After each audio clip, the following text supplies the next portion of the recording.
Jardines de Kew. Un relato de Virginia Woolf. Del cantero ovalado se elevaban alrededor de 100 tallos que, más o menos hacia la mitad, se abrían en hojas con forma de corazón o de lengua y desplegaban en la punta pétalos rojos, azules o amarillos con manchas de colores. Y de la oscuridad roja, azul o amarilla del centro, sobresalía un tallo grueso, recto, rugoso, cubierto de polvo dorado y con terminación compacta. Los pétalos eran lo suficientemente grandes como para agitarse con la brisa de verano, y al moverse, las luces rojas, azules y amarillas se entremezclaban, manchando un pequeño diámetro de la tierra marrón, del cantero de un color de lo más intrincado. La luz caía, o bien sobre la superficie suave y gris de una piedra, o bien sobre la caparazón de un caracol, con sus venas circulares color marrón, o sobre una gota de lluvia, ensanchando con tal intensidad las delgadas paredes de agua, de rojo, azul y amarillo, que parecía que ibas a explotar y desaparecer. Sin embargo, la gota recuperó en un segundo su tono gris-plata habitual, y la luz se posó luego sobre la superficie de una hoja, revelando las nervaduras de la superficie. Y otra vez se movió y se posó sobre los vastos espacios verdes bajo el montículo de hojas con forma de corazón o de lengua. Después, la brisa sopló con más intensidad y el color se expandió en el aire, hacia los ojos de los hombres y las mujeres que caminaban por Kew Gardens en julio. Las figuras de esos hombres y mujeres caminaban lentamente detrás del cantero, con un curioso movimiento irregular, no muy diferente del de las mariposas blancas y azules, que atravesaban el césped volando en zig-zag, de cantero en cantero. El hombre caminaba despreocupado, apenas unos centímetros delante de la mujer, mientras que ella iba a paso decidido, volviéndose solo de vez en cuando para vigilar que los niños no se hayan alejado demasiado. Él mantenía la distancia deliberadamente, aunque tal vez de modo inconsciente, pues deseaba seguir abstraído en sus pensamientos. Hace 15 años vine aquí con Lily, pensó. Nos sentamos por allí junto al lago y durante toda esa tarde calurosa le supliqué que se casara conmigo. La libélula nos sobrevolaba. Con qué claridad veo la libélula y el zapato de Lily, con la hebilla de plata cuadrada en la punta. Mientras yo hablaba, miraba su zapato, y si ella movía el pie con impaciencia, yo sabía sin levantar la vista lo que iba a decir. Todo su ser parecía estar en el zapato, y todo mi amor, mi deseo, en la libélula. Por alguna razón pensaba que si se posaba allí, en esa hoja ancha con la flor roja en el medio, pensaba que si la libélula se posaba en esa hoja, ella diría que sí de inmediato. Pero la libélula volaba y volaba. Nunca se detuvo en ninguna parte. Desde luego que no. Afortunadamente, pues de lo contrario no estaría aquí paseando con Eleanor y los niños. Dime, Eleanor, ¿piensas a menudo en el pasado? ¿Por qué lo preguntas, Simon? Porque he estado pensando en el pasado. He estado pensando en Lily, la mujer con la que pude haberme casado. ¿Por qué estás callada? ¿Te molesta que piense en el pasado? ¿Por qué lo harías, Simon? ¿Acaso no todos pensamos en el pasado cuando estamos en un jardín con hombres y mujeres recostados bajo los árboles? ¿No son ellos, acaso, nuestro pasado? Todo lo que queda de él, esos hombres y mujeres, esos fantasmas recostados bajo los árboles. Nuestra felicidad, nuestra realidad. En lo que a mí respecta, una hebilla de plata cuadrada y una libélula. En lo que respecta a mí, un beso. Imagina 6 niñas sentadas frente a sus caballetes hace 20 años, a la orilla del lago, pintando los nenúfares, los primeros nenúfares rojos que vi en mi vida. y de repente un beso, justo detrás del cuello, y la mano temblorosa durante el resto de la tarde que me impedía pintar. Me quité el reloj y fijé la hora en la que me permitiría volver a pensar en el beso durante tan solo 5 minutos. ¡Qué beso tan preciado! El de una mujer de cabello gris y verruga en la nariz. La madre de todos los besos de mi vida. Vamos, Caroline. Vamos, Hubert. Pasaron el cantero caminando los 4 juntos ahora, y pronto se fueron encogiendo entre los árboles hasta verse casi transparentes, mientras la luz del sol y la sombra flotaban a sus espaldas formando grandes y temblorosas manchas irregulares. En el cantero ovalado, el caracol, con el caparazón teñido de rojo, azul y amarillo durante aproximadamente 2 minutos, parecía moverse ahora muy lentamente dentro de su concha. Se empezó a arrastrar sobre los grumos de tierra floja que se desintegraban a medida que les pasaba por encima. Parecía perseguir un objetivo específico, y en ello se diferenciaba del curioso insecto, verde y anguloso, que intentaba adelantársele. Esperó unos segundos. La antena le temblaba como si vacilara, hasta que de un salto rápido y curioso, salió disparando hacia el lado contrario. Barrancos marrones, en cuyos huecos se formaban lagos verdes y profundos.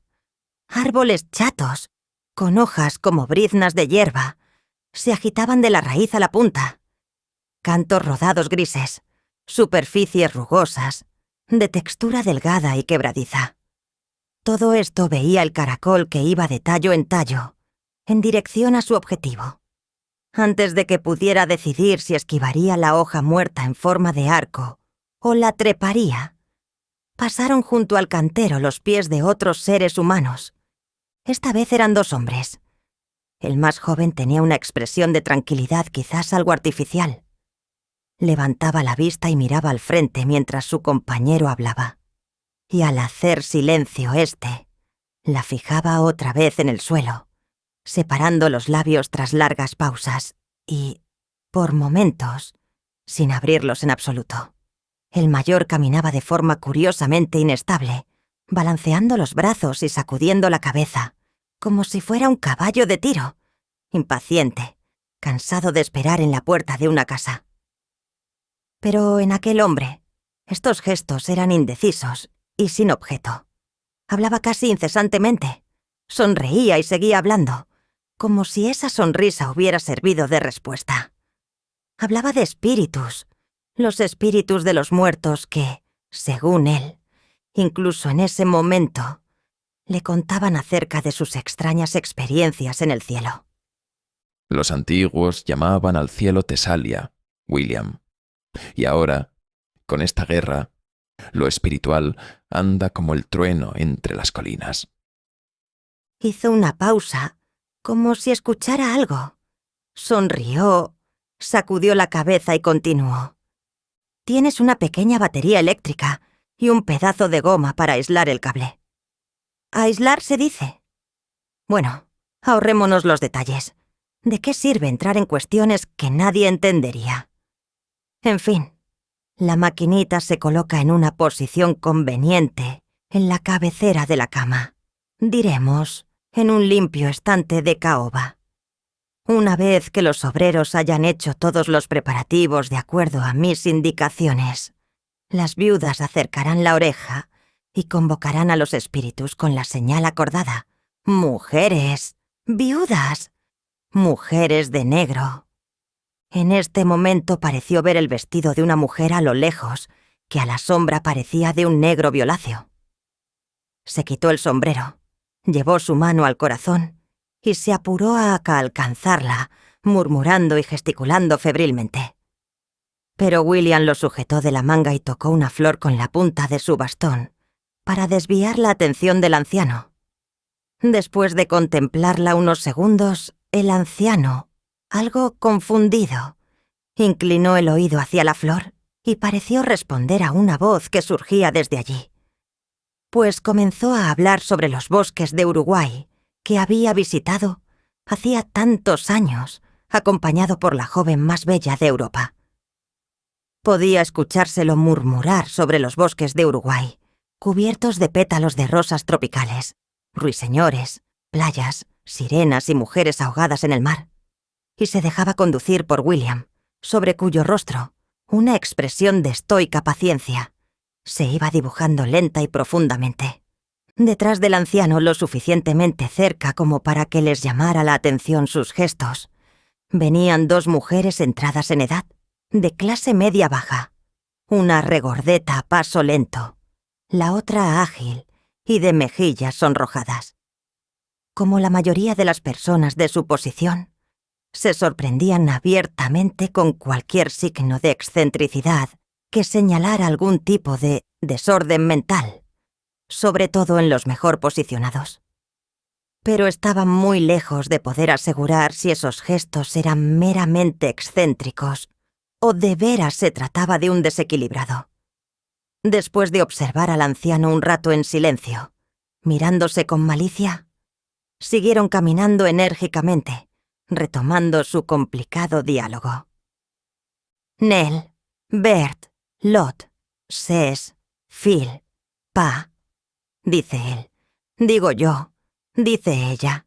Digo yo, digo yo, digo yo. Mi Bert, Sis, Bill, el abuelo, el anciano, azúcar, azúcar, harina, arenque ahumado, verduras, azúcar, azúcar, azúcar. La mujer regordeta miró con expresión de curiosidad entre la catarata de palabras. Las flores que crecían firmes, rectas en la tierra. Las miró como alguien que despierta de un profundo sueño y ve un candelero de metal reflejar la luz de modo extraño. Y cierra los ojos otra vez, y al abrirlos por segunda vez, y ver, ahora sí, habiendo despertado completamente, el candelero todavía allí, lo observa con toda su atención. Así, la pesada mujer se paralizó frente al cantero de forma ovalada, dejando incluso de aparentar estar escuchando lo que la otra mujer decía. Allí se detuvo, dejando que las palabras le cayeran encima, balanceando suavemente la parte superior del cuerpo, hacia adelante y hacia atrás, y mirando las flores. Después sugirió ir a sentarse a tomar el té. El caracol consideraba ahora todas las formas posibles de llegar a su objetivo, sin bordear la hoja seca ni treparla. Dejando de lado el esfuerzo necesario para el enhacer esto último, dudaba de si la delgada textura, que vibraba con ese alarmante crujido incluso al rozarla con la punta de sus antenas, soportaría su peso. Esto hizo que finalmente decidiera por arrastrarse por abajo, pues en un punto la hoja se curvaba lo suficiente como para darle lugar. Había metido ya la cabeza y observaba el techo marrón. Comenzaba Jake a acostumbrarse a la fresca luz allí abajo, cuando dos personas pasaron. Esta vez eran los dos jóvenes, un varón y una mujer. Ambos en los primeros años de la juventud, o incluso en la etapa previa a esos años. La etapa previa a que los suaves pliegues rosas de la flor desplieguen su capullo pegajoso, cuando las alas de la mariposa, aunque ya desarrolladas por completo, yacen inmóviles al sol. Por suerte, no es viernes. Observó él. ¿Por qué lo dices? ¿Crees en la suerte? Debes pagar 6 peniques los viernes. ¿Qué son 6 peniques de todos modos? ¿Acaso esto no lo vale? ¿Qué es esto? ¿A qué te refieres con esto? Oh, a lo que sea, quiero decir. Tú sabes a lo que me refiero. Largas pausas le seguían a cada comentario que soltaban con su voz monótona. Se detuvieron en el borde del cantero y presionaron la punta de la sombrilla de ella hasta enterrarla en la tierra blanda. Esta acción, y que él apoyara su mano sobre la de ella, expresaba sus sentimientos de un modo extraño, como esas palabras cortas e insignificantes también expresaban algo.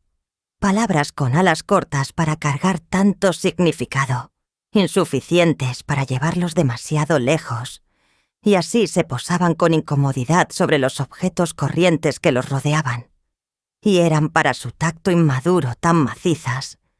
Pero, ¿quién sabe?, pensaban mientras presionaban la sombrilla. ¿Qué precipicios se hallan ocultos en ellas? ¿O qué laderas de hielo no brillan en el sol del otro lado? ¿Quién sabe? ¿Quién ha visto esto antes?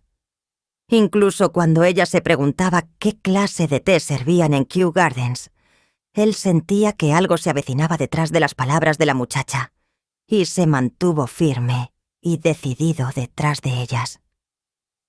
Y la neblina se dispersó lentamente y descubrió, oh Dios, qué eran esas formas, pequeñas mesas blancas y meseras, que la miraban primero a ella y después a él. Y después habría una cuenta que él pagaría con 2 verdaderos chelines. Y era real.